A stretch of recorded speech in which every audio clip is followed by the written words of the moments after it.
Let's lead. Let's ride. Unified leadership. Light the flame, turn it up loud. Remember the name. Leadership. Power and pride. We don't just talk, we testify. Heart and grind, purpose and rhythm, perfectly timed. Bass hit heavy, croppers and rhythm, purpose and rhythm, perfectly timed. Bass hit heavy, crowd on sway. Kosher clay, truth and play. Sifu Rafael, calm control, leaders in sync. Hearts of gold, focus sharp, the mission clear. Every step forward, silence the fear. Discipline, dripping, confidence, how we move together, we amplify. Who we are, unified. What we lead, unified. Stand tall, unified. Every time, unified leadership. Raise that bar, leaders in rhythm, born to spar. Raise that bar, leaders in rhythm, born to spar. Steady and true, the sound of the few that follow new. Strong alive, this is the beat where leaders thrive. Unified leadership. T.O. Good morning. Good morning, Sifu. How you doing this morning, bro? It's good to see you, man. I got to tell you, I am exceptional and I'm getting better every day. And I'm even better today because I'm here with you, my friend. Oh, man. Hey, I'm going to steal that line, man. I'm exceptional and I'm doing well. It just sounds so warming and it sounds so inviting, bro. And you know, vice versa, bro. Anytime, man, I could be in any space with you. You know, I'm ecstatic, bro. Like it's I love you, man. It just off the top, you know, 8:32 a.m., 28 November 2025, day after Thanksgiving. I'm thankful, brother. You know, anytime that I could be with you and man, today's special, bro. Today's very special.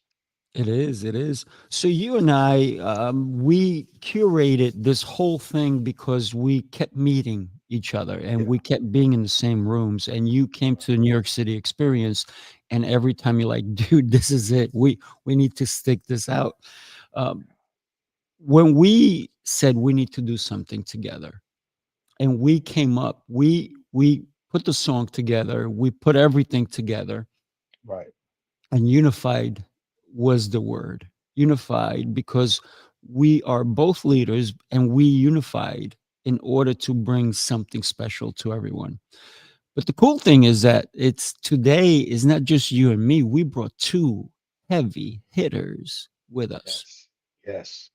Let's go ahead and bring them on. Yes. Bring them on in, bro. Heavyweights. Heavyweights. Coach Rob Lidl and Jose Escobar. Good morning. Welcome to Unified Leadership. Hey, good morning. Good morning. Buenos dias. How are you? Bonjour. Bonjour. Buenos dias. Buenos What's up? dias. Yes. Que pasa? You know what I'm saying? Top of the morning to you. Konnichiwa. Kanyan Saksabay. Annyeonghaseyo. Grand risings. Yes. Keep going. I'm just listening, enjoying the moment. Peace. Yes. Peace. Yes. I love peace, man. There's something about peace, gentlemen, that it warms my heart because the first time I heard peace, positive energy always creates elevation. The first time I heard that, man, I was like, man, positive energy always creates elevation and getting right into it, you know, in the unified perspective. When we loaded up the car 2 days ago, Wednesday, to drive down here to the Low Country, Savannah, Georgia area. Shout out to the Low Country out here. My two boys were in the car going at it, Jose Escobar. They was in the back. The car's in the garage. They're in the back seat. They're going at it. And I walked out there. I said, hey, how about have some peace, gentlemen? How about just have some peace? Can we have some peace? You know, we got a 4-hour drive, man. Positive energy always creates. And they both at the same time said, elevation. I said, so let's elevate. And man, it changed the whole trajectory of the trip, bro. Wow. Peaceful all the way down. So special. So we thought that the first show for our launch, we would do something that would spark interest for everyone to continue watching. And so we titled it Ignite Your Future with Unified Leadership. what does that mean to ignite your future? I'm going to leave it up to you guys and share some, and then I'll come back and I'll speak on it as well. Man, ignite. First thing I think of when I see that word ignite is that internal fire, that internal desire, that internal passion, that internal, there's something more in me. And I'm not just saying me as in T.O. Clay, but just in general, there's something more in me. And I need to ignite that light within me, you know, and what I do today is going to show a month from now. I tell youth all the time, and you can jump in, Rob, because I know you deal with the youth every single day. What you do in your teens will show in your 20s. What you do in your 20s is going to show in your 30s, and so on. So very important, and I feel like that internal, it igniting, you know, for what's projected down the road. You got to do it now. Be present now. Yeah, absolutely. I feel the same way. Good morning, everybody. Coach Rob Lytle. Ignite your future. To me, when you ignite something, you have to initiate it. That means you have to take whatever starter you have to light the flame, to the fuse, whatever goal you're trying to achieve, whatever endeavor you're trying to pursue. So to me, when I hear ignite, it means you have to take the first step. You have to take the action. And just like Coach T.O. said, the decisions that you make right here early in your life, especially as young men and women, will definitely make or break you in the future. Well, I guess I have to say something, right? I would say, yeah, I was going to say something along the lines of what Coach Rob said, but both of you said some amazing stuff there. I think every leader has a match, right? We all carry a match with us, and you choose what to do with that match in terms of how you light something up or how you turn something out, like destroy something. You can destroy something in a negative way, or you can light something in a positive way. But we all have that match as a leader. We decide whether we use it for good or for evil. And leadership can be taken in many different ways. But I think true leadership starts with the ignition, the ability to ignite something, not only within ourselves, because we must lead ourselves first, but we have the ability to now ignite things into other people, right? Because again, you can't pour out an empty cup. You can't give what you don't have. So if we are ignited, only then can we ignite. Oh, that's a bar. Oh, yeah. Coach Lito, when you said to ignite the fuse, that really is what I was thinking about, because it doesn't matter the size of the fuse. The effect afterwards is what's going to do things. It's going to blow things up. And unless somebody cuts the fuse, right? we don't want somebody cutting the fuse. So we need to light a strong enough fuse that when it gets to its destination, it does what it was supposed to do. This is why we're igniting it early on, so that we can blow up in a positive way, right? It's not about being destructive. It's about building a future that we can be proud of, something that we can leave a legacy with. And so for me, igniting your future is about every action that we take today is our tomorrow's. Because if we don't take action today and we just sit and listen, there's nothing wrong with Netflix. Obviously, they beat out Blockbuster, but we can't be Blockbuster and we can't be Netflix. We have to be something different. We can't just sit on the sidelines and watch things happen. We actually have to take the action, just like Netflix did, right? They took action. They started with sending CDs to the home. And my fiance's mom, before she passed away, I think she was the last survivor of getting CDs at home. Because I was like, she's still getting CDs? Yeah. And she was old school that way, right?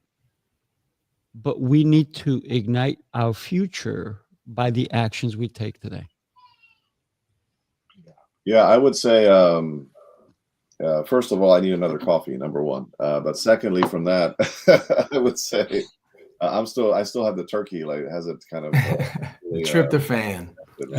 You believe how much I had to eat yesterday. But the good news is I worked out before I went to Thanksgiving. So I had a big run. I did a couple things out here. So I killed some calories and then I added on a whole bunch. So it kind of evened out a little bit. But That's good. anyway, we choose the atmosphere in which we live and which we create around us, right? So because both positive and negative, if ignited, can spread, right? Like a wildfire. So we have to decide what kind of atmosphere we want. Like what is the energy we're putting out into the world? Like, you know, and it starts within the home, right? All it takes is for my wife to be in a bad mood and spread it over to me and the kids, or me to be in a bad mood and be short-tempered and spread it to my wife and the children. And it becomes a domino effect of the atmosphere of the home, right? So we have to choose the atmosphere. We have to choose how our disposition is and how we're going to show up, right? And the good news is we have control over that. We don't control the circumstances. We don't control the situation, right? But we control how we react to it and how we choose to behave and how we choose to show up. So that's powerful. I like how you added, Jose, that it's a choice, because it does start with a decision. It starts with deliberate action. So you talk about igniting your future. Any kind of endeavor that you're going to pursue that's past the present, you have to sit down and think about a plan. And I think we shortchange people a lot of times, especially as coaches. I like to insist that people write things down if they're not willing to take a pen and put things down, because what they're doing is they're creating a blueprint for the future when they're doing that. And I don't think we do a lot. We exercise that a lot as men, especially. We don't like to write things down. We kind of like just to go, maybe have a little checklist and accomplish it, but kind of putting pen to paper and writing your future out, creating a blueprint for your future. I think that's the first step to manifestation, a thought, an idea to physical reality, is putting it on paper. Love it. Amen to that. Good. That's good, bro. Really good, man. I mean, if you don't write it down, unless you got the photographic, man, because I know personally, I don't have the photographic, you know, but man, by God, I like Jose just said, man, it could be a bad day, man. I could be that corporate. I could be in my feelings or dealing with whatever I'm dealing in. Sometimes, man, I'll go and I'll crack open one of those note-taking devices known as, you know, old school piece of paper written down in pencil. I'll just start reading, man, and there's so many different things that will spark certain things that could change the course of action and send me back to that same environment and look at my wife and say, hey, babe, I'm sorry. I was tripping, babe. I got a lot going on, a lot on my plate, a lot of things happening, shaking and baking and moving. So I'm sorry, baby. How can I'll make that up to you today? Would you like a Starbucks coffee? You know, and go grab a Starbucks or something. So, but man, gentlemen, unified leadership, bro. I have to say this, Coach Robbie Lytle, and Jose Escobar, man, like Sifu and I, we had Sifu, probably a good 5 or 6 names that we were toying with, and with leadership in mind, gentlemen, leadership. And at the last minute of the 9th inning, bro, two strikes, 2 outs. Collectively, somehow, Sifu and I was like, man, and Sifu finished the sentence. It was unified. And we was like, bro, that's it. Unified leadership. Because when you look across this screen right now, I see it personally, Sifu, is extraordinary. You know, Connected Leaders Academy, Lytle Leadership, T.O. Clay Light Bulb Lessons in Leadership, and so many amazing things that you unify every single day, Sifu. So what's your thoughts, gentlemen, on that? It's a simple question. It's nothing high powered. But when you think of unified leadership, what do you see, gentlemen? I can start off with it. I go back to that root word, unity. What does it mean to unified? Coming from a military background, a lot of times we think that unity means uniformed, and it's not necessarily the case. Uniform means that we're going towards the same goal, but we're all looking the same way going there. Unity means we're all going towards the same goal, but we might be doing it different aspects. You might be approaching it from a leadership perspective. Somebody else might be approaching it from a financial perspective, but we're all moving towards the same goal. So what do I mean by that? I think unity is the way to go. Sometimes more. There's a time to be uniform, but a unified front is kind of a thought process, a mindset, because it's kind of like the body. You have a heart, you have a lung, you have lungs, you have different organs, but they do different things, but they're all oriented towards keeping the body functioning, keeping it moving. Yeah. So Right. if we think about a unified front, to me, it means we might all be doing different things. We might be in different places, but we're all going towards the same destination, if that makes sense. Yeah, it's good.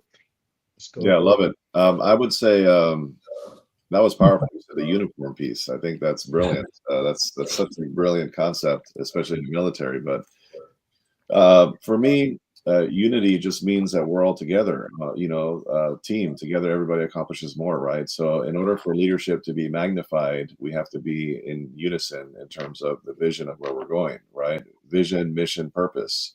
If there's people that are going in the same direction, but they have different visions, or they're kind of like, I have this mission and my mission is different than your mission, or my purpose is very out over here and your purpose is here, then it's discombobulated, right? So everybody's kind of like the chains are not fully linked. So I think in order for leadership to be magnified at its highest potential, there has to be unity, right? We have to be in conjunction with each other and say, hey, we're locked arms. We believe the same concepts, the same principles. We have similar values. We're on a similar vision and mission and purpose. And I think only then can things be taken to a whole nother level. It doesn't mean you can't work in alignment with other people that are outside of certain things. It just means for the highest level of leadership, I think unity is required. Indeed. I think, yeah, and beautifully said, gentlemen. I think for me, and I like what Sybil asked, how do you get adults to work together in a unified front and stop thinking of themselves? I think we have to hit the mission, right? What is the mission? What is the goal? What do we all want to accomplish? And whether they're adults or teenagers or little kids, they will work together to accomplish a thing, right? And when we unify, it's that we all have the same mission. We all have different tasks that we have to accomplish to create one thing. As an artist, and Tio, you talked about some people have photographic memories and so forth, but we don't know what's in there until they put it out. So for me, I may have a drawing in my head, and until I throw it up on the wall or on paper, no one is going to see the beauty that I see, or the craziness that I see, or the complexity of what I see. And so therefore, I think writing things down, right? And I literally, I'm not kidding, I write things everywhere. I write it on envelopes, I write it all over, and then I take it. But what I do is afterwards, I put it into my bigger journal, which I can make sense of all the nonsense that I wrote down, right? And it's not because it's nonsense, it's because if somebody went through my notes, they're like, where is he thinking? What is going on? But it's about me in my own mind unifying all those thoughts together so that we can accomplish that, which is maybe I'm writing a book. Not too long ago, and I know Jose is waiting for me to write a couple of books.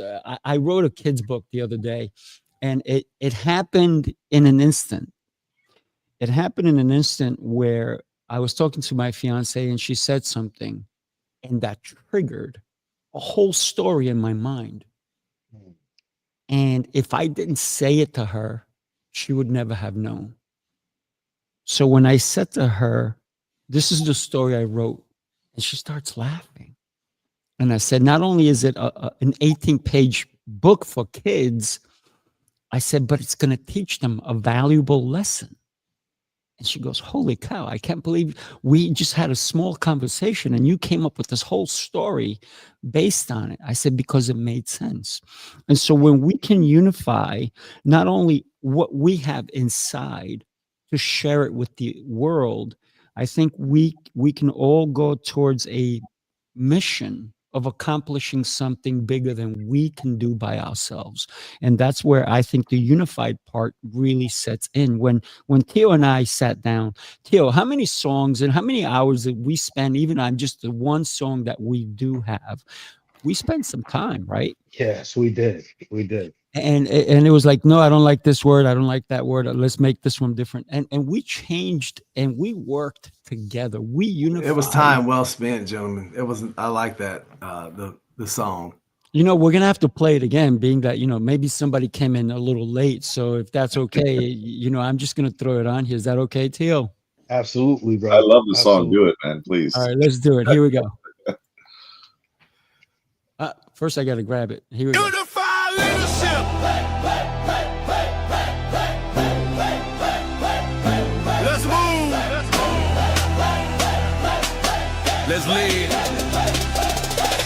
Let's ride. Unify leadership. Light that flame. Turn it up loud. Remember the name. Unify leadership. Power and pride. We don't just talk, we testify. Unify leadership. Heart and grind. Purpose and rhythm. Perfectly timed. Bass hit heavy. Croppers and rhythm. Purpose and rhythm. Perfectly timed. Bass hit heavy. Crowd on sway. Culture clay. Truth and play. Sifu Rafael. Calm control. Leaders in sync. Hearts gold. Focus sharp. The mission clear. Every step forward. Silence the fear. Discipline dripping. Confidence. How we move together. We amplify. Who we are. Unify. What we lead. Unify. Stand tall. Unify. Every time. Unify leadership. Raise that bar. Leaders in rhythm. Born to spar. Raise that bar. Leaders in rhythm. Born to spar. Steady and true. The sound of the few that follow new. Strong alive. This is the beat where leaders thrive. Unify leadership. Man, I gotta tell you that to me that's a hit, Theo. It's a hit, man. It really is, bro. I could see it winning the Grammy. I don't know. You gotta submit it. But what I love about the video is that you're watching people unify. You're watching the guy take the cube and put things together to unify everything that's happening, right? People are laughing, they're smiling. So think about everything that happens in our lives that we can't do it alone. And that's, to me, is the truth. Right? We cannot do it alone. And it says it in the song, you know, focus sharp, mission clear, you know, and I think that's kind of what we're talking about. Shout out to Sybil Gaines. That's my cousin who's asked the question. So tying it back into our question about how do you get adults to unify or on the same sheet of music? I think that the song pointed toward the focus. Everybody has to be focused. They have to kind of understand what the mission is and what their role is in the mission. People want to feel part of something. You know, they don't want to feel like they're sidelined, even if they're not outgoing people and they don't have a lot of charisma. They want to feel like they're part of the team. So if you can make them feel part of the team and tap into their natural talents so that they feel that they're contributing from an authentic place, I think that's the way to get adults to buy in. You know, kids, you can, you know, have a pizza party at the end of it, and that'll motivate them. Adults, it takes a little bit of more strategic messaging with them. Well, think about Michael Jordan, right? One of the things is, besides being an incredible player, he brought the team with him. I was watching something earlier today, and they said that he was not the nicest when it came to things because he pushed, and everybody at first kind of hated him. Yes. But then he made sense to them, and that's why they won. And one of the times they said, why are you only bringing one uniform? We have 2 games to play. And he goes, because I'm not going to play it 2 times. I'm going to play it 1 time. We're going to win that 1 time. And so he brought the team with him, and he unified his team so that they became a great winning team. But think about, like you talked about, a team, right? Coach Lidl, you talked about a team. Not everybody on the team could be a quarterback. That would be a catastrophe. That would just be Jose, can the Commanders play with just quarterbacks? Well, with Jaden Daniels, yes, but no, the answer is no. Right. So everybody has to play their role. We all have a role to play in life. The problem, I believe, is that a lot of people, they try to do it all. And there's nothing wrong with doing that, but you're going to go slow. You're going to go slow. You acquire the right people to be on your team, man, you're gonna propel, you're gonna rocket forward. Sifu, I have great points. I have actually referenced this before, I believe, on one of your podcasts. I forgot which one of your 15 that you have, or 10, just 10, man. You know, they're all amazing. They're all great. But there was this wonderful coach that many of you might know, Vince Lombardi. Vince Lombardi, what it takes to be number one. Great book, great coach, great principles in here. But great speech. Great speech. Mm-hmm. He was asked one time by a reporter, how do you keep your team winning all the time? I noticed that everybody's attitude on your team is stellar. Everybody is just fired up. Everybody supports everybody. Everybody is doing their part. Like, how do you keep your team so unified and so excited and so like trying to help each other? Like, how do you do that? What's your secret? And I'm giving you like the what is this called? Not verbatim, but essentially what he said was, he said, it's very simple. It's very simple. I just eliminate the ones who are not excited. Ooh. Right. So how do you keep your team so excited and fired up and all that? I just eliminate the ones who aren't. You know, let me write that one down. Eliminate the ones that are not excited. It is just that simple, right? It is just that simple as the elimination of people that are going to ruin the environment, right?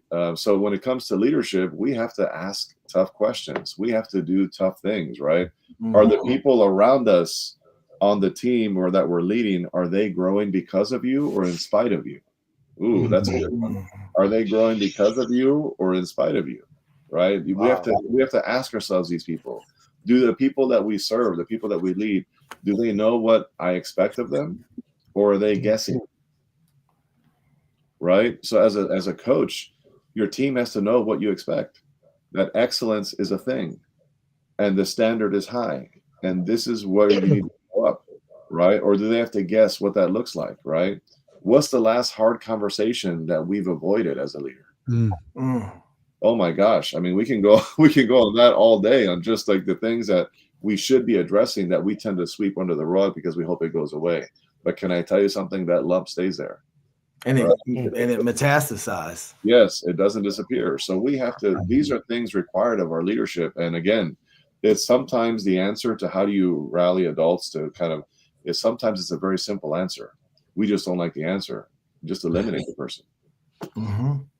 And sometimes it might be you don't eliminate the person altogether. You eliminate them in that role. You might have to just reorient them to another place where they can tap into some natural talents. You know, not everybody's good at everything. So you might have, if you have your heart where your lungs are supposed to be, you got a problem. You know, you know, they're two different organs, but the same mission, but two different organs. Yeah, it's the whole concept of making sure they're on the right seat on the bus, right? Mm-hmm. So they might just need another seat in the bus, and that's okay.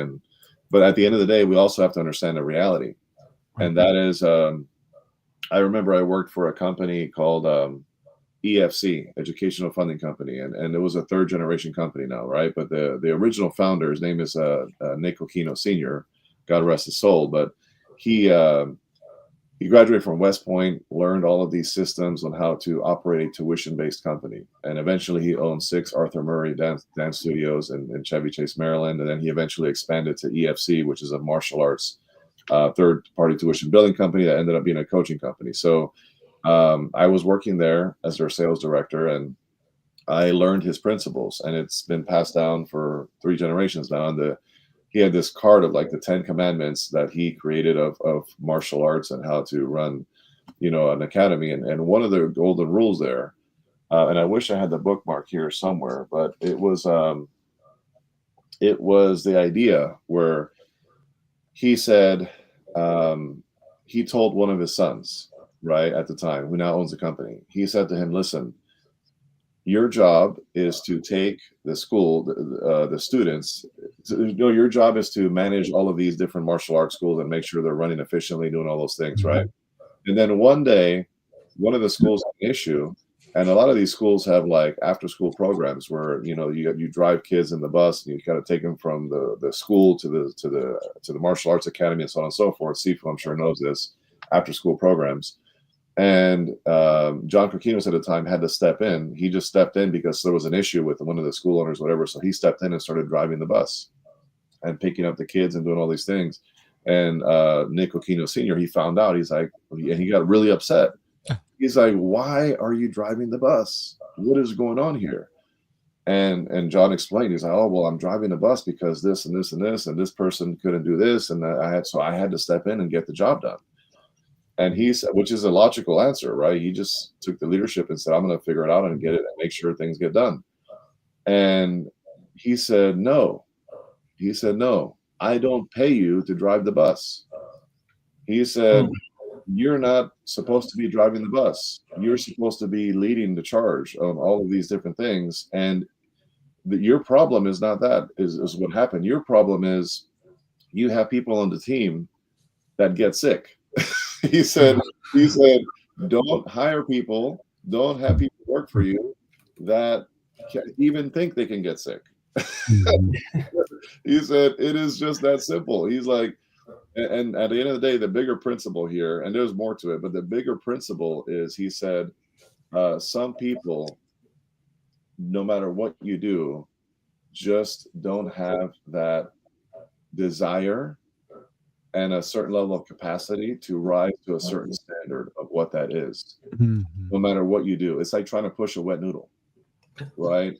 Some people need to be in the oven a little bit longer, right? In the crock pot. And that's okay. And everybody's in a different place. But sometimes we expect more from people, and we push people to a level they're not ready to be at. And that's one of the biggest problems. So don't work with the wet noodles. You just don't do it. It doesn't mean you have to not love them. You can still love them from afar. But just know that it's not your time right now to be in this circle, because this is what we're here to do. And this is the standard that we expect here. And you have to have a high level of integrity to be honest with people to tell them that, chest to chest, kneecap to kneecap, eyeball to eyeball, not email style, because that might be the catalyst for their improvement. Right. A lot of times it is, because like 360 peer evals. And you know this, Robbie, from my background in the military, when that 360 peer eval gets laid on the table in front of you, and I really have to speak on a man that I love with all my heart, Robert Lytle. Robert Lytle. I noticed, Sifu, earlier you said Lytle. Oh, I'm sorry, Lytle. Yeah. Lytle. I got it now. Lytle. I got it. Yes. The light. Lytle. Robert Lytle. Yes, sir. But I have to say, the cons of Robbie Lytle. And I'm doing him in service, gentlemen. If I don't write down what I truly know, what I truly observe, and vice versa. Because we could say it all day. Like gentlemen, we've heard it a trillion times.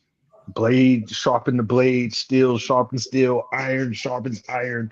But are you really, truly doing that? That's the difference between who rises to that next platform versus who doesn't. That's the difference. Like right now, the Cowboys, they're riding high. Hey, I know you down there in Dallas, Robbie Lytle. The Cowboys beat doggone the Chiefs last night. The energy is so great. It's amazing. The energy is great down here. But did you see the look in Patrick Mahomes' eyes, bro? With 2 minutes left in that game, when they showed his face. When I looked at him last night, TV, Thanksgiving, belly full, Sifu, I said, man, that man is a champion, bro. He's a winner. And because they lose this one little game or have a down season, it doesn't take away from what that man has already done. Mm. You know, and Andy Reid, staff, whoever it is, just like Jose said, they're going to fix some things, bro. They're going to make some real hard decisions. They're going to make some cuts. So Vince Lombardi, in my opinion, is the greatest pigskin coach to ever live. Mm. You know, shout out to Dr. Rob McClellan. You know, if you're out there and you see this, hey, I know you're a leadership junkie just like we are. Rob McClellan spent a lot of time with John C. Maxwell. You know, and when I think of Vince Lombardi, you know, John C., those are the gentlemen that we're looking at on paper, notes. How many of you got thousands of notes from just a couple of those gentlemen? You know, you speak of email, Robbie Lytle. My little caption at the bottom of my email for years was Vince Lombardi. Leaders are not born. Leaders are forged and made through real challenge, through experience. And like Jose said, bro, you don't get that if you don't just eliminate, bro. You're not moving where we need to move. And I love what our dear brother Emilio Ramon said in the chat. He said, one of the greatest pieces of leadership wisdom I've ever learned is this: I'll never place someone who can only give 10% in a role that requires 50. And I won't place someone who can give 50 in a role that requires 75. People can grow and stretch, but key roles require key capacity. That's real leadership. Shout out to Emilio, man. That's freaking real powerful right there, man. You know, T.O., everything you're saying right now is so spot on, and huge shout out to Dr. Rob McClellan. And as a matter of fact, if you recall, T.O., you were both here on this book, Leadership, together. That's right. That's right. Which Yes. big shout out to both of you. Yes. And then big shout out to Emilio Ramon. Love the guy, phenomenal Me leader too. as well. Awesome. I can tell you, based on what you just said, it is so true, which is why I said this Vince Lombardi thing about elimination and just removing people who are not there. Because at the end of the day, like, sugar is for children. We don't need to sugarcoat anything. Mm. Right? It's like you're either prepared or you're not. Success is the result of opportunity and preparedness colliding, right? Yes. And too many of us are not prepared when the opportunity comes. And sometimes the opportunity isn't there, but you are prepared, but it will come, right? So we just have to have the ability to say, hey, you know what? I have to step up. I have to be better. I have to be at my very best. And clarity when it comes to these things is actually a kind thing. It's very kind of us to say, hey, you're just not cut out for this right now, right? Hey, you need to improve this. Hey, you got to fix this. Hey, the standard is higher, right? Confusion is actually not so kind. Right. Because if you don't have the clarity, then it's confusion and anything is possible. So remember that whatever our standard of excellence is, because we all have a certain standard, whatever that level is, everybody has a different standard, right? I have a high standard for my kids within reason, right? Because I still want them to be children.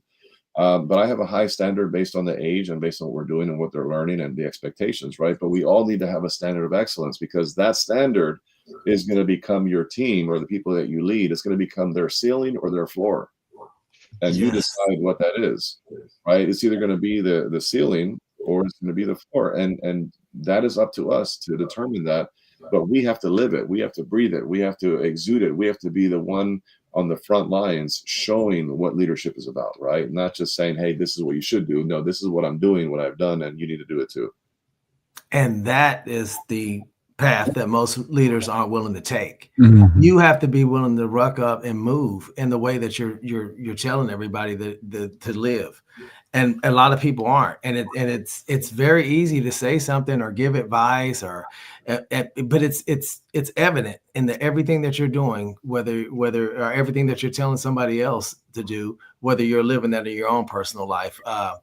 And that, Sifu, I think you said it earlier, it starts in the home. It starts with the family. Like, my family is my biggest ministry. Everything that I do outside of this home is a reflection of what happens inside this home. And fortunately, I have plenty of kids to lead, so I have all within my house, a household. But needless to say, leadership by example, becoming comfortable in uncomfortable positions is extremely important, because there's going to be times where it's unpopular. And you got to be willing to stand there in the unpopular spaces and stand on your own beliefs and stand on what you're telling people to live. And you have to be able to demonstrate it by your own example at all times. Mm. That becomes hard because it's 24/7. You can't hide from yourself. No, you can't. Wherever you go, there you are. I love what Jose said about sugars for kids, right?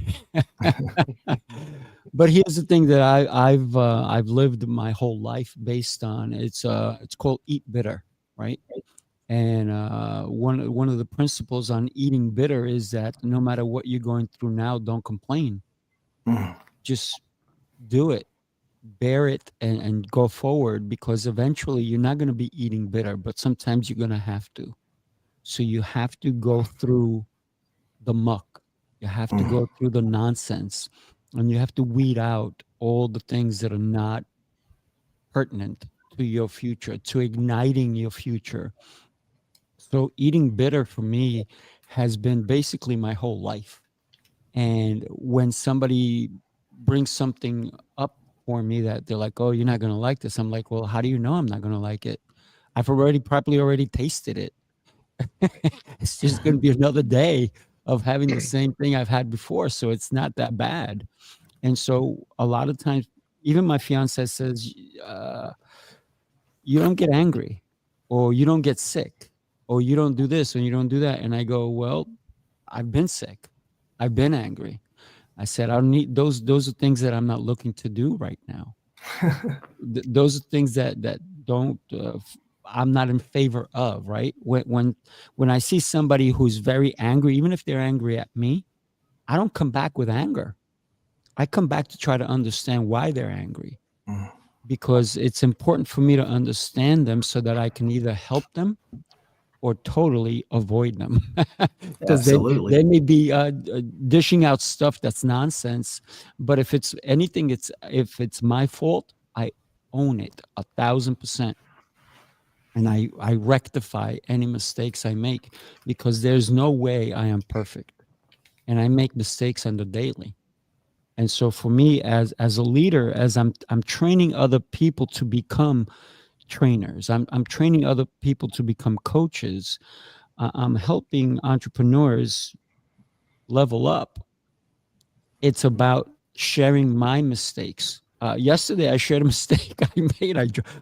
My phone fell in a dumpster, and I went dumpster diving on Thanksgiving. I was the big turkey, right? But why did I post it, right? Because I think we all have to laugh at ourselves. Yeah, man. We have to say, hey, you know what? I'm not above anyone. If anything, I can get dirty. I can get down and dirty, and I can get in the muck again. It doesn't mean that, hey, I've been there, I can't get back in it. I'm okay to get back in it. I'm not wanting to, but if I have no choice, or if it requires me to get in the muck to help somebody, I'm getting in the muck. Man, I love it, dog. I've been studying, gentlemen, something I'm sure you all have heard of, and it's the I'm not sure if I'm saying it correctly, but the Pygmalion effect, or Pygmalion effect. Pygmalion effect. Absolutely. Yeah, man. I've been studying that, man, and that's my leadership style. Yes, absolutely. I've been studying it deeply the last week, gentlemen. And I wanna do a live on it, man, from the perspective in which how I receive it. Because when you think of the definition of that, basically, it's people rising to how you treat them. They rise to how you treat them. And when I look back over time, and I ask myself, in that deep layer of thought, gentlemen, as a leader, I'm saying to myself, like, man, I see the fruition today as we talk about igniting the future.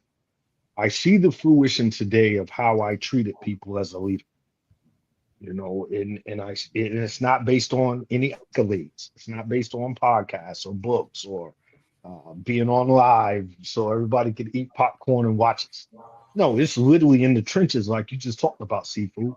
Those suck ass days, bro, to where somebody's got to do it. And for me, it was just, man, I have no choice, bro. I have no choice. I have to do it. So how you treat people and how they rise, to that standard that Jose just talked about, man. Either the floor or the ceiling. There's nothing in between. So uh we're gonna dive into that, moving forward, Seafood. We're definitely gonna get deep into that Pygmalion effect, man, because it's a lot to extract from that. Mm. I was visiting a restaurant, and there was three brothers that owned it. One of the brothers was constantly cleaning the place, and the food amazing, an Italian restaurant. And instead of him telling somebody, "Hey, go clean that," he would just take whatever it is and he'd be cleaning it.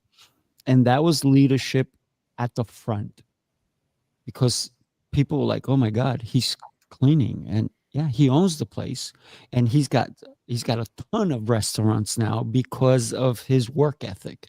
Because it wasn't about, I'm too big, because there's too many people out there who say, I'm not going to clean. I hire people for that, and that's okay. That's the way. But he led from a place of pride. He goes, "I want my customers to come in and feel that this is the cleanest restaurant they've been at. This is the nicest place they've been at.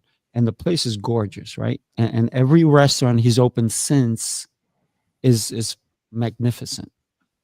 But it's because of that leadership style that if I'm going to do it, everybody who follows me at least has a path. They have a way to follow. Because I always tell my members or anybody who I'm training, I said, listen, if you can't follow, you'll never be a great leader, ever. The best leaders were the best followers. So learn to follow so that you can learn to lead. And when you become a leader, don't forget that you used to follow, and you can still follow, right? So, Yeah, I think it's inherent, man. Like I told you yesterday, Seafood, I've been loving these videos you've been dropping, bro. These, especially the one where you was taking your leg and going up and over, man. Like that inspired the crap out of me. So I was like, man, I'm 49. I think I could probably still get my leg up there, maybe. But just looking at that, man, sometimes the demonstration, back in the days, we used to call it EDIP, EDIP. Explain, demonstrate, imitate, practice. Yes, absolutely. Practice / perform, either or, but it's actually practice. Explain it, demonstrate it, imitate it. You see it every day, Seafood, with those young, impressionable minds in there on that dojo mat that want to. Some of them don't even know what they want to do, but EDIP is taking place, and I think that's so important, man, in the leadership game. Igniting the future, moving forward. When I look at Jose, man, like straight up, dog, like Jose, bro, 28 November 2025, bro. I love you, dog. Because, man, I know it takes so much to do what you do, bro. And there's people across the globe that look up to you, man, respect you, and just the way you go about it, and look behind you, bro. Like, bro, like, I'm sure, Jose, you probably, if you ain't read them all, I know you've read at least 95% of them, But I just want to thank you today, bro, just for leading by example, dog. Like straight up and down, bro. Every time I'm in your presence, I try to pick your brain. I try to steal something, that you lay out there. And I love it, man. Personal development is the key. And I know you've been doing it for a long time, brother. And before we roll out of here in 10 or so minutes, man, I thank you once again. I always tell you that Jose, I thank you, bro, because I physically have seen you lead by example. And that's a tall task, Jose Escobar. That's a tall task, bro. And I say it, man, with every fiber of my body, bro. I've seen you lead by example at the highest level, bro. You know, starting with your family and all the way down to the last individual that you just met yesterday. So I thank you, brother. I really do, man. First of all, I have to reply to that, and I just got to tell you, I got to tell you, you know, I receive the kind words. I think part of leadership is having the ability to say, "Hey, thank you," right? Not say, "Oh, no, that's not true." No, like, you know, it's like, "Hey, thank you. I appreciate the fact that you're saying these kind words, that I've impacted you on some level, and that that there's some level of respect and inspiration there." I think that speaks to what I'm looking to achieve. I'm looking to change lives. I'm looking to impact people on a global level, and that's really the bigger play. The bigger play is influence, right? Because leadership is influence, as John Maxwell talks about all the time. That's the bigger play here. So I have mutual admiration for you, Coach T.O. Clay, and of course Sifu Rafael. I've interacted with you guys on many, many levels, and your leadership is top notch and stellar. Coach Rob, you and I are getting to know each other, so I'm sure you're cut from a similar cloth, or you wouldn't be on episode 1, right? So there's a lot to be said about all these things, but I've got to say that I just have tremendous respect for you, Coach Tio. So thank you for saying that. And since we're talking about leadership, one of my final thoughts here is the fact that, and this kind of speaks to what Sifu said earlier, which was a thought that kind of triggered another thought in my mind. Is you said, you know, and all the best leaders are followers first, right? You said that, Sifu. And then you said, and then eventually you become a leader, right? And the whole becoming a leader, that you are a leader at some point. I think leadership is not a mantle where, just like an extra add-on to that, is that it's not a mantle that we arrive and we say we're a leader now. I think leadership is a journey. Right, leadership. There's always an opportunity to be a leader, even if you're not a leader per se, right? Like that, as in a title of like I'm a boss or a manager or a lieutenant colonel or whatever title you want to give yourself or were given. There is leadership along the way. You can be a leader that cleans restrooms, right? Not have anybody who's following you literally, except the children in your home, and you know that kind of a thing, right? So. I think leadership influence is really built on the things like character and contribution and consistency and discipline and fortitude and perseverance and, you know, all the things that we got to do. So at the end of the day, when we look at our leadership and we look at where we are and what we're developing, even in my home, right, with my 6 kids. Now I have 6 because my one son is here from college right now. But I can tell you that it's a mirror. It's essentially a mirror because what happens is the people that you're leading, your family, it could be friends, it could be extended family, it could be your clients, it could be a team that you're running, like a sports team or in the military, you know, wherever it is, that your team is going to reflect your patience, your discipline, your level of communication, your ability to do certain things, your discipline and your focus and your work ethic. Like it's a mirror.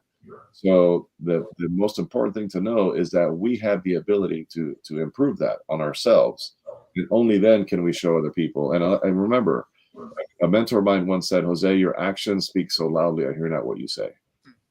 Right? I think that's one of the highest level, the essence of leadership is your actions speak louder than your words. It's powerful. It's powerful, bro.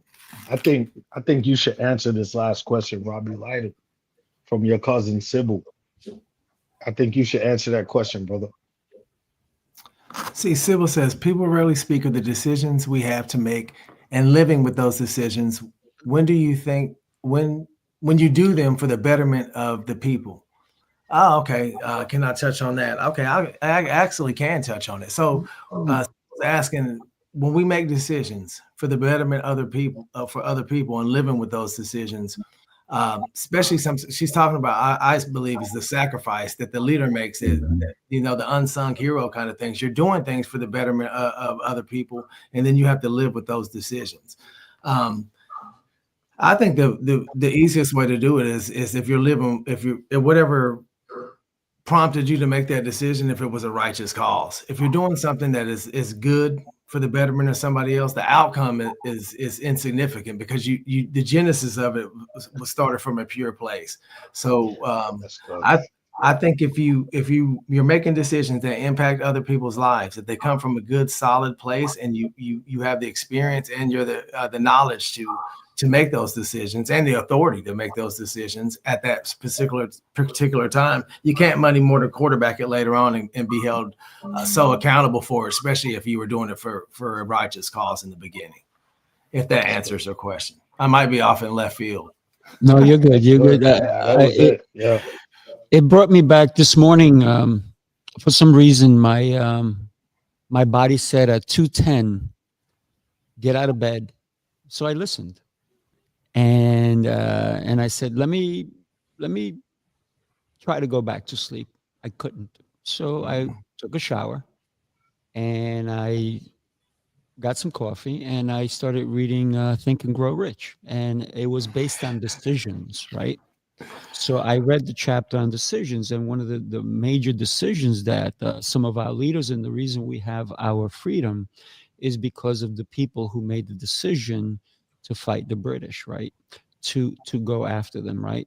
Samuel Adams and all these different people who understood that their decisions may cost them their lives, but the decisions were so strong that they were willing to sacrifice for the betterment of others. And when we can listen, when you make a decision in your business, hopefully it's not a life and death decision, right? But it is for the betterment of business. It's the betterment of the people who work for you, and it's the betterment of your community or the world, wherever it is that your business is at. So every decision that we are faced with, we should put some weight behind it, and don't just, half guess what the decision is going to impact the people who are going to be affected by your decision. And I think every day when we make a decision, and by the way, I'm not even going to be tired. I'll probably go to sleep tonight at 11 o'clock, and I am wound up. My decision to say, hey, you know what? I can try to stay in bed. And I did for about half hour. And I was like, you know what? This is silly. I'm not sleepy. So my body said, get up. And I got up and I showered. But it was a decision. And I'm in my facility now. But I got here at 4:30 this morning. And then I started doing some work. And then I started doing things. And until the minute that we came on, I was building and doing things. I was doing all kinds of things, but it was a decision I made because I know that every decision I make is going to impact. And every day, God has given me the opportunity to do so. So when he gives me the opportunity to get up and he says, get up, it's 2:10, you're not going to sleep anymore, you got to go do things, I'm going to listen to him, right? Because he's put it in my heart and in my mind that I have to do these things. So every day, I'm blessed. Thank you. That just sparked and I know time's limited here, but it kind of sparked it. You're right. It's called a circadian rhythm, when we get on our own natural clock and move like that, and we wake up at random times. You're right. It is God telling you that, hey, you got to get up and do something. But it also reminds me that, a lot of times leaders feel guilty because they can't touch everything. And you have to move with a sense of balance, meaning you have to take care of your own mental health. You have to take care of your own physical health so that you can continuously help others. And a lot of people in my life, sometimes you have to cut them out. We talked about cutting people off, cutting players off, or people who aren't meeting mission, the person doing 10% when they should be doing 50. Sometimes you have to cut people out of your life so that you can have that time, so you can have that mental clarity to operate, and extreme balance. That's what I call it. Balance is extremely important to me. I spend a lot of time on it in my own personal life, maintaining it. And it bothers me. I used to feel very guilty because I wanted to touch everything and answer every call and be around and do everything, but you can't No, do you everything can't. and maintain your own personal balance. So that's the biggest advice I'd offer people out there. So you got to find out what are the important tipping points in your life and you remember that you are the fulcrum. You are where everything stays balanced on. So you can't be far left, far right. You kind of have to stay centered. And doing that, you have to limit. People have limited access to me. You know what I mean? Like I can't, like you can't just call me up on the phone and because I'm out here working constantly. I know what I'm doing. I know what God's put in my heart. I know what mission I have, and I know what I need to do to get there. So I surround myself with other great people, and I try to accomplish things through other people to help ease that guilt, because I do like to be out there trying to do a lot of stuff, but you can't do it all. So you have to maintain your balance. Leaders who are out there feeling like they're unstable, or they're feeling like they can't touch everything, it's okay. You can't. You have to surround yourself with a team that can touch it with you. Only Listen, touch that which will affect a bigger change. Go ahead, Jose. sorry, I got to go. I have a call a minute ago, but I got to say this very quickly. First of all, I greatly appreciate having the honor to be here on this episode 1. You guys are all stellar, true leadership here. I'm in like this little corner, and I see these tremendous leaders around me, and that's how we grow, right? We got to be around others that are amazing, that are changing the world, right? And iron sharpens iron, and that's what it's about. You got to be in rooms that stretch you, even virtual rooms like this. So I'm excited that I was able to be here. Quite the honor and an absolute pleasure. I can't wait to be tuning into this show, both live and in the replays. Coach Tio, Sifu Rafael, much respect and kudos to you guys for what you're doing. Leadership is such a powerful topic that is not discussed the way it needs to be discussed. And I couldn't think of 2 better people to talk about it than you guys, because you're both tremendous leaders. So I will just end with this. Again, Jose Escobar, founder and CEO of the Connected Leaders Academy. If anybody wants to connect with me, just check out my website, www.connectedleadersacademy.com. That's scrolling at the bottom of the screen. I'm happy to connect with you over a virtual coffee and explore any potential win-win opportunities, is what I like to call it, right? Win-win opportunities. So anyway, with that being said, I guess my final thought in 10 seconds on leadership is not about being in charge, folks. Leadership is a high mantle responsibility, and it starts with you. You got to lead yourself at the highest level, and only then can you lead others. Right? Start, if you want to change your life, if you want to like go to a whole other level personally and professionally, it all starts with leadership. So step up your leadership game. God bless. Thank you. God bless. Thank you, Jose. Appreciate you. I just want to remind everybody that this show, first one today, we're going to be on every Friday at 8:30 a.m. The next one is next Friday, and it's also Friday when we're starting our New York City experience, right? So I don't know where Coach Tio is going to be. He may be here in the space with me. I'm not sure. We'll make that work out, right? Yes. But here's the thing, just so everybody gets an idea, Coach Tio and I decided that every 4th Friday, or the last Friday of the month, we're going to have guests. And the other 3 shows is usually be Coach Tio and myself, and bringing you leadership ideas and concepts to help and guide you. So do me a favor.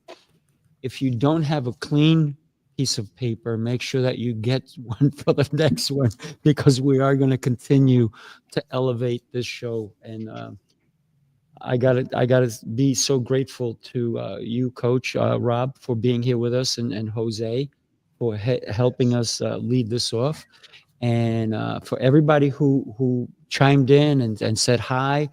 Just remember, you have a place that you can come and learn more about leadership with Coach Tio and myself. Coach Tio, would you like to say anything? Yeah, I just want to say thank you once again, man. To you, brother Sifu. You see the vision. You're a phenomenal leader.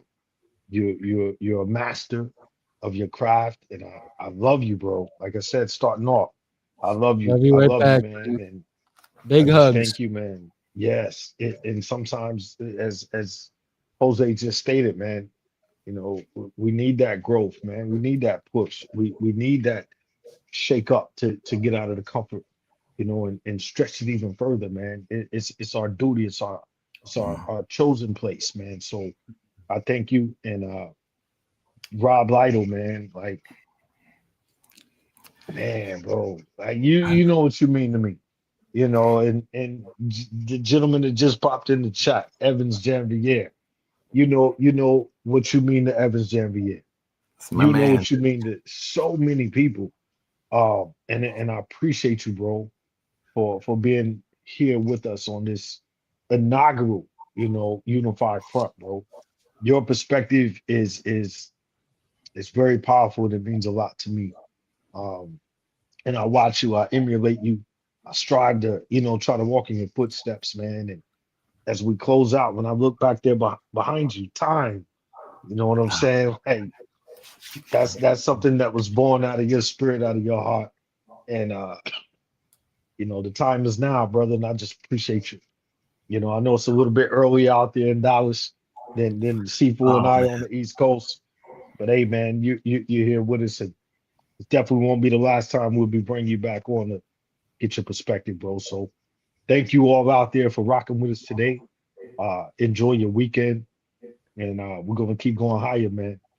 We're gonna take it to that next level. Man. So I want to thank you, Coach Teo, for introducing me to Coach Lytle, because he came on Heroes Rising the first time, and it was incredible. And this is the second time he's on the show with us. So super excited to get to know you. And I don't know, I don't think we invited you to New York City Experience, but it is happening next weekend if you're interested. I don't know if you can make it all the way out here, but if not, there'll be other ones, right? We're going to be in Tampa in February, and then we're going to be in Ireland, and then we're probably going to do something in Atlanta. So Coach Teo is going to be hosting for us over there. So it's going to be a lot of fun. We're going to go to Dallas. We're going to go everywhere. Man. So It's amazing. It is amazing to share time and space with you gentlemen this morning. You're doing a lot for the craft, in which I love, and that's leadership. You know, I believe that starts with self, like we talked about. Mm-hmm. And I'm grateful for the opportunity to share this time with you, and any other future opportunities that we have a chance to talk about this untalked about, not enough topic. absolutely. Not, That's a fact, bro. It's a fact. Right. Unified leadership, man. Let Unified that joint ride one more time. Let it ride us up out of here, Sifu. Here we go. All right, everybody. God bless. God bless. Happy Friday. Do yourself a favor. Love you, Sybil. Hug somebody. Hug somebody today. That's right. That's right. All right. Take care, everyone. All right, JV. Unified leadership.